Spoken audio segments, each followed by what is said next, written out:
அன்பு நண்பர்களே, நான் உங்கள் வழக்கறிஞர் ரமேஷ் மணிகண்டன், எம்ஏஎம்எல் மற்றும் நிலமங்கல் உரிமை கட்சி தலைவர். சமீபத்தில் ஒரு செய்தி நம்மளுடைய பேப்பர் நியூஸ்லாம் நிறைய வந்தது. முன்னாள் டிஜிபி ராஜேஷ் தாஸ் அவர்கள், அவர் ஒரு வீட்டில் அது அவருடைய வீடாக கூட இருக்கலாம். அந்த வீட்டில் போய் அவர் அத்துமீறி நுழைந்ததாக ஒரு வழக்கு கூட அவர் மேலே தாக்கல் செய்திருந்து நம்மளுடைய திருப்பூரூர் நீதிமன்றத்தின் மூலம் பிணை பெற்று வெளியே வந்திருக்கிறாரு. அவருடைய செயல் எதை காட்டுகிறது, அதை சட்டம் என்ன சொல்லுகிறதுன்ற பகுதியில் நம்ம பார்க்கணும். ஒரு முன்னாள் டிஜிபியாக இருந்தவர், சட்டங்கள் பற்றி நிச்சயமாக அவருக்கு தெரிந்திருக்கும். சாமானிய மனிதன் ஒரு விஷயத்தை போய் அவங்ககிட்ட ஒரு கம்ப்ளைண்ட் கொடுத்தா போலீஸ் ஆஃபீஸர்ஸ் அந்த கம்ப்ளைண்ட்டை வாங்கி நிறைய ஃபில்ட்ரு, அதாவது கோர்ட்டில் கூட அந்த அளவுக்கு பெரிய அளவில் ஸ்டார்டிங்கில் பார்ப்பாங்களான்னு தெரியாது. ஏன்னா என்னென்ன டாக்குமெண்ட்ஸ் வைக்கப்பட்டிருக்குது, சட்டப்படி வைக்கப்பட்டிருக்கிறதா அப்படின்றத பார்த்துட்டு நம்பர் பண்ணிவிட்டு அதுக்கப்புறம் தான் வழக்கு நடத்தி ட்ரையல் எடுத்து தீர்ப்பு சொல்லுவாங்க.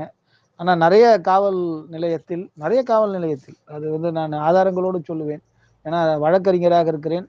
அதனால் நிறைய காவல் நிலையத்தில் புகார் கொடுக்கும் பொழுது, இப்போதைய காலகட்டத்தில் சொல்ல, நான் பொதுவாக வழக்கறிஞராக இருக்கிறேன் என்பதால் பல காலகட்டங்களில் கம்ப்ளைண்ட் கொடுத்து எடுக்கலை, சிவில் நேச்சராக இருக்குது, போய் கோர்ட்டில் பாருங்கள் அப்படின்னு சொல்லிட்டு ஒரு தனி முடிவை காவல்துறை அதிகாரிகளே ஆக்ட் அஸ் எ ஜட்ஜ் அப்படின்ற மாதிரி எடுத்து அனுப்பி அதை நாங்கள் கோர்ட்டில் போட்டு எஃப்ஐஆர் போட சொல்லிலாம் டைரக்ஷன் வாங்கின இதெல்லாம் உண்டு. அதற்கான ஆதாரங்கள் இருக்கிறது. எல்லா காவல்துறை அதிகாரியும் சொல்ல முடியாது. ஆனால் சில காவல்துறை அதிகாரிகள் அவங்களே ஆக்டட் அஸ் எ ஜட்ஜ் அப்படின்ற மாதிரி அவங்களே முடிவெடுத்துருவாங்க. அதாவது கோர்ட்டில் போட்டால் கூட சிவிலுக்கு கோர்ட்டில் ஒரு முடிவெடுப்பதற்கு சில காலகட்டங்கள் ஆகும். அது ப்ரொசீஜர் ஆஃப் லாவில் தான் ட்ரையல் நடத்தி தான் எடுப்பாங்க. ஆனால் சில காவல் நிலையங்களில் அவங்களே எடுத்துருவாங்க. இப்போ கூட சமீபத்தில் ஒரு காவல் நிலையத்தில் அந்த மாதிரி என்கிட்ட டாக்குமெண்ட்டே இருக்குது. நண்பர்கள் யாருன்னா கேட்டிங்கன்னா கொடுக்க நான் தயாராக இருக்கிறேன். ஒரு சொத்து தகராறு பிரச்சனை தான். ட்ரெஸ்பாஸ், இதே போல் டிஜிபி அவர்கள் எப்படி ட்ரெஸ்பாஸ் பண்ணுறாரோ அதே மாதிரி ட்ரெஸ்பாஸ், அதாவது அது வழக்கு நடத்தி ஃபைனலைஸ் பண்ணால் தான் டிஜிபி அவர்கள், முன்னாள் டிஜிபி அவர்கள் முன்னாள் டிஜிபி திரு ராஜேஷ் தாஸ் அவர்கள் ட்ரெஸ்பாஸ் பண்ணாரா பண்ணலையான்றது பின்னாடி தான் டிசைட் ஆகும். பட் வழக்கு அவர் பேரில் போட்டிருக்காங்க, அதுதான் இன்னைக்கு விஷயம். அதுபோல் வழக்கு பதிய வேண்டியதுக்கு ஒரு இன்ஸ்பெக்டர் அவரே ஒரு என்ன கொடுத்துட்றாருன்னா டிசிஷன் கொடுத்துட்றாரு. இது இப்படி இப்படி நடந்தது, அதனால இவங்களுக்கு இந்த சொத்து வராது, இவங்களுக்கு இந்த சொத்து வராது, இது நீதிமன்றத்தில் போய் பார்க்கணும் அப்படின்னு அவரா. ஆக்சுவலாக ஸ்பீக்கிங் ஆர்டர் யாரும் போடக்கூடாது. ஏன்னா ஸ்பீக்கிங் ஆர்டர் போடுற அதிகாரம் போலீஸுக்கு இல்லை. அதாவது எப்படி அப்படின்னா, முதல்ல கம்ப்ளைண்ட்டை வாங்கி கம்ப்ளைண்ட்டை பார்த்துட்டு பிரேமா ஃபேசி இருக்குது அப்படின்னா முதல்ல எஃப்ஐஆரை போடுங்க. எஃப்ஐஆரை போட்டுட்டு அதுக்கப்புறம் தான் ப்ரொசீடிங் நடக்கும். விட்னஸ் போடுவாங்க, டாக்குமெண்ட்ஸ் எவிடன்ஸ் என்னென்ன இருக்கோ எடுப்பாங்க. அதுக்கப்புறம் கோர்ட்டுக்கு எல்லாமே ஜுடிஷியல் மேஜிஸ்ட்ரேட் தான் ஹெட்டு. அதாவது சிஆர்பிசிக்கு ஒன்லி போலீஸ் ஆஃபீஸருக்கு என்ன, எஃப்ஐஆரை போட்டுட்டு ஆவணங்கள் சாட்சியங்களை விசாரணை பண்ணி கொண்டு போய் கொடுக்க வேண்டிய வேலை தான். மற்றதெல்லாம் பரிசீலனை பண்ணி காக்னைஸ் பண்ணணுமா வேணாவா தள்ளுபடி பண்ணணுமா எல்லா அதிகாரமும் ஜுடிஷியல் மேஜிஸ்ட்ரேட்டுக்கு தான் இருக்குது. ஆனால் சில நேரங்களில் இப்போ கூட சமீபத்தில் அந்த மாதிரி ஒரு விஷயம் நடந்தது. ஸ்பீக்கிங் ஆர்டர் மாதிரி ஒரு இன்ஸ்பெக்டர் எழுதுகிறேன். எனக்கு சிரிப்பு அந்த ஜட்ஜ்மெண்ட்டை பார்த்த உடனே. இதில் ஒரு முக்கியமான விஷயம் என்னன்னா, அந்த சம்பந்தப்பட்ட பிரச்சனையை ஒரு ஆர்பிட்ரேஷன் நடக்குது. அந்த ஆர்பிட்ரேஷனுக்கு ஒரு ஹைகோர்ட் ஜட்ஜி தான் ஆர்பிட்ரேட்டராக இருக்கிறார். இருந்து அந்த வழக்கை நடத்துறாரு. அவரே சொல்றாரு இது ட்ரெஸ்பாஸ் பண்ணியிருக்காங்க அப்படின்னு சொல்லிட்டு அவருடைய அட்ஜுடிகேஷன், அதாவது அந்த ஆர்பிட்ரேஷன் ஆர்டர்லேயே அவர் போடுறாரு. அந்த ஆர்டரை எடுத்துன்னு போய் ஒரு ஹைகோர்ட் ரிட்டையர்ட் ஜட்ஜி போடுறது, அதை எடுத்துட்டு போய் கொடுத்தாலே அவருக்கு ஒரு பெரிய அளவுக்கு, அதாவது இவரு நம்ம இன்ஸ்பெக்டர் என்ன பண்றாருன்னா ஒரு ஸ்பீக்கிங் ஆர்டர் மாதிரி போட்டு க்ளோஸ் பண்றாரு அவர். பட் அதற்கான அதிகாரம் அவருக்கு இருக்கான்னு தெரியல. மறுபடியும் அந்த கேஸை ஆலந்தூர் நீதிமன்றத்தில் வழக்கை ஃபைல் பண்ணியிருக்கிறோம். அது ரெண்டாவது விஷயம். நம்ம ஏன் இதெல்லாம் சொல்றோம் அப்படின்னா, ஆதாரங்கள் இல்லாமல் ரமேஷ் மணிகண்டன் பேசுவதில்லை. ஆதாரங்கள் இருக்கிறது. ரீசெண்ட் ஆதாரமே இருக்குது, ஒரு இன்ஸ்பெக்டர் எழுதுனது. ஆனால் இன்ஸ்பெக்டர் மேலே நாங்கள் கேஸ் போடலை. சட்ட பிரகாரம் 156 கிளாஸ் 3ல எஃப்ஐஆர் போடுங்கன்னு தான் போட்டிருக்கோம். ஆனால் அந்த இன்ஸ்பெக்டர் மேலே வழக்கு போட முடியுமா என்றால் போடலாம். ஏன்னா அவருடைய அதிகாரத்தை அது எப்படி அவர் பயன்படுத்துறாருன்றதே தெரியல. அது உள்நோக்கத்தோட பயன்படுத்துறாரா இல்ல சட்டத்தை தெரியாமல் பயன்படுத்துகிறாரான்றது தெரியல. அது நுணுக்கமாக யோசிக்க வேண்டிய விஷயம். சரி, ரைட், அது இருக்கட்டும். அது நீதிமன்றத்தில் இருக்கிறது, நீதிமன்றத்தில் பார்ப்போம். இப்போ இங்க முன்னாள் டிஜிபி அவர்கள் ராஜேஷ் தாஸ் நமக்கு கண்டிப்பா அந்த காவல்துறையில நிறைய விஷயங்கள், அதுதான் எக்ஸாம்பிள் சொன்னேன், வழக்கு போட வேண்டிய விஷயங்களுக்கு போடாமல் இருப்பல், அதே போல நீதிமன்றத்திற்கு போய் ஒரு ஆர்டர் வாங்கின்னு வர ஒரு விஷயத்த வந்து இந்த மாதிரி வந்து ட்ரெஸ்பாஸ் என்ற வழக்குக்கு அளவுக்கு செல்லுதல், இந்த மாதிரி விஷயங்கள் இருக்கிறது அப்படின்னா டிஜிபி முன்னாள் டிஜிபி ராஜேஷ் தாஸ் அவர்களுக்கு உடைய பக்கத்தில் கூட நியாயம் இருக்கலாம். அது விசாரணையில் தான் தெரியும். அதை நான் இல்லைன்னு சொல்ல மாட்டேன். ஆனா விஷயம் என்னன்னா, இந்த பொசஷன் எடுக்கிறது, ட்ரெஸ்பாஸ் பண்றது, அந்த கட்ட பஞ்சாயத்து மாதிரி பண்றது, இந்த வேலைகளை ஒரு முன்னாள் டிஜிபி ரேஞ்சில் இருக்கவர் செய்யலாமா? இதுதான் ஒரு சட்டத்தின் நுணுக்கமான ஒரு விஷயமாக, கேள்வியாக நாம் எழுப்ப வேண்டிய அவசியம் இருக்கிறது. ஒரு பெரிய அதிகாரி ஏன் அவர் இந்த மாதிரி ஒரு பிரச்சனை இருக்கு, வாட் எவர் இட் இஸ், நான் அவருடைய பர்சனல் விஷயத்துக்கு நான் போல, பட் அந்த செயல் பப்ளிக்கு வந்து பேப்பர்ல வந்ததுனால மற்றவர்களும் தெரிந்து கொள்ளட்டுமேன்றது தான்.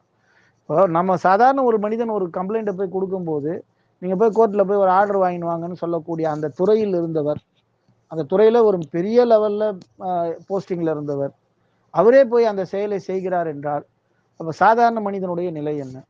இதுதான் விஷயம்.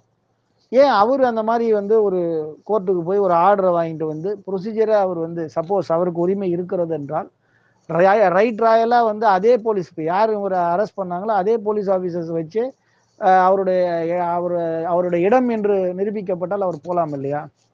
ஸோ இந்த மாதிரி உதாரணங்கள், இந்த முன் உதாரணங்கள் எதை காட்டுகிறது என்றால், உண்மையிலே வந்து தகுதியானவர்களை இந்த மாதிரி ஹையர் போஸ்ட்ல வைக்கணும். ஏன்னா இப்ப இந்த செயல்கள்லாம் பார்க்கும்போது அவர்கள் அந்த போஸ்ட்ல இருக்கும்போது அந்த தகுதியோடு இருந்திருப்பார்களா என்கின்ற கேள்வி வினா எழுகிறது. நான் கேட்கறது நியாயமான கேள்வின்னு தான் நான் நினைக்கிறேன். ஏன்னா ஒரு அதிகாரி, ஒரு ஒரு ஒரு ஒரு ப்ரொசீஜர் ஆஃப் லா இருக்கிறது, அந்த ப்ரொசீஜர் ஆஃப் லா பிரகாரம் தான் நாம செய்யணுன்ற ஒரு விஷயங்கள். இப்போ அவர் பேர்ல போட்ட வழக்குல அவரை வந்து தண்டனை குத்துற போறாங்களான்றது ரெண்டாவது விஷயம். ஏன்னா அவரு பேர்ல இருக்கிறது, அவருக்கு உரிமை இருக்கக்கூடிய விஷயங்கள் இருந்தால் அவர் ஜெயிச்சுட்டு வர போறாரு, அது ரெண்டாவது விஷயம். ஆனால் அதை ப்ரொசீஜரை ஏன் கரெக்டா ஃபாலோ பண்றதுக்கு என்ன அவருக்கு கஷ்டமாக இருந்தது? அதாவது இவர்கள்லாம் உதாரணமாக இருக்க வேண்டும். அதாவது முன்னாள் டிஜிபின்றது ஒரு மதிப்பு, டிஜிபி என்பது ஒரு மதிப்புமிக்க ஒரு பதவி. அது முன்னாள் டிஜிபியாக இருந்திருக்கிறார் என்றால் அது ஒரு மதிப்புமிக்க பதவி. அப்படி இருப்பவர்கள் அவங்க வந்து சட்டத்தை சரியாக நாங்க வந்து பின்பற்றவில்லை என்கின்ற ஒரு தோணலை பொதுமக்களுக்கு ஏற்படுத்தினால், பொதுமக்களுடைய நிலவரம் ஏப்பா டிஜிபியே வந்து அவர் உள்ள போய் உட்காராரு 10 பேர் கூட போயிட்டு, அப்புறம் நம்ம போறதுக்கு என்னப்பான்ற ஒரு சிச்சுவேஷன் வந்து ஒரு அடிப்படையாகவே வந்து பொதுமக்களுக்கு ஏற்பட்டுவிடும். இது வந்து நிச்சயமாக கண்டிக்கப்பட வேண்டிய விஷயம். அது வந்து சட்டத்தின் பிரகாரம் தவறுன்னு தான் நான் சொல்லுவேன். அதே போல மற்றவர்களுக்கு முன்னுதாரணமாக இருக்க வேண்டிய ஆபீசர்ஸ், இவங்க ரிட்டையர்ட் ஆனாலும் அவர்களை பார்க்கின்ற பார்வை வந்து முன்னாள் டிஜிபி என்பவர் அந்த ரேங்க், அந்த போஸ்டிங்ல தான் மக்கள் பார்ப்பார்கள். அவர்கிட்ட இருக்கக்கூடிய மரியாதையும் முன்னாடி என்ன இருந்ததோ அந்த மரியாதைக்கு குறையாதமா தான் இருக்கும். அப்போ இவர்கள் முன்னுதாரணமாக இருக்க வேண்டும் என்பதுதான் முக்கியமான விஷயம். அதனால இங்க சட்டம் என்ன சொல்லுகிறதுல அவர் செய்தது சட்டப்படி சரியா அப்படின்னா, ப்ரொசீஜரா வந்து அவர் கோர்ட்டுக்கு போயிட்டு வந்திருக்கணும். ஏன்னா நமக்கு என்ன பதிலை, அவர் வந்து போலீஸ் ஆஃபீஸரா இருக்கும்போது நம்ம கம்ப்ளைண்ட் போய் கொடுத்துருந்தோம், அதே மாதிரி ஃபேக்டை கொடுத்துருந்தோம்னா கூட, நீங்க கோர்ட்டுக்கு போயிட்டு வாங்க சார், உங்க கிளைண்ட்டுக்கு கோர்ட்ல போய் ஆர்டர் வாங்கி வாங்க சார்னு தான் சொல்லியிருப்பாரு. அந்த வேலையை அவர் செய்யவில்லை என்பதுதான் மன வருத்தமாக இருக்கிறது. இனி வரும் காலங்கள்னால இவரை போன்று ஆபீசர்ஸ், முன்னுதாரணமாக இருக்கக்கூடிய ஆபீசர்ஸ் வந்து உங்களுடைய போராட்ட களத்தை, உங்களுடைய சட்ட போராட்ட களத்தை மக்களுக்கு தெரிவிக்கின்ற அளவுக்கு சட்ட போராட்டத்தில் வெற்றி பெறுவதற்கான முயற்சி செய்யுங்கள். அதுதான் விஷயமே. நான் கூட என்ன சொல்லுவேன்னா, வழக்கறிஞர்களாக இருக்கட்டும், இல்ல நிறைய சமூக ஆர்வலராக இருக்கட்டும், சட்ட போராட்டங்களை நடத்துங்கள். இந்த மாதிரியான விஷயங்களை செய்யக்கூடாது. நம்ம சட்டத்திற்கு முரணான விஷயங்களை எதையுமே செய்யக்கூடாது. செய்வதனால் ஏற்படுகின்ற விளைவு தேவையில்லாம ஓன் பெயில்ல விட்டாங்க, அது வேற விஷயம். சப்போஸ் உள்ள போகும்போது ஒரு சண்டை நடந்தது, யாரோ ஒருத்தர் இறந்திருந்தார், காயம் பெருசா பட்டிருந்ததுன்னா டிஜிபி முன்னாள் டிஜிபி மேல தேவையில்லாம பெரிய கேஸ் ஆயிருக்கும்.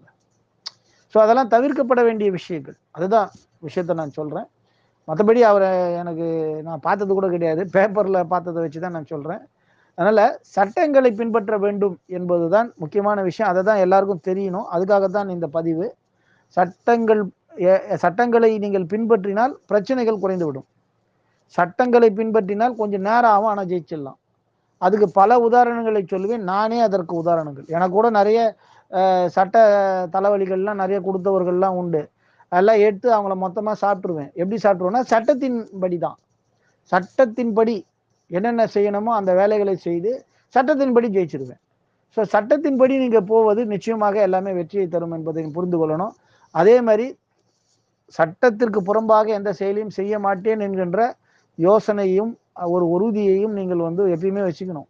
அதுதான் முக்கியமான விஷயம். நண்பர்களே, நிலமங்கல் உரிமை கட்சி யூடியூப் சேனலை சப்ஸ்கிரைப் பண்ணுங்க. சட்டத்தை புரிந்து கொள்ளுங்கள், சட்டத்தை தெரிந்து கொள்ளுங்கள்.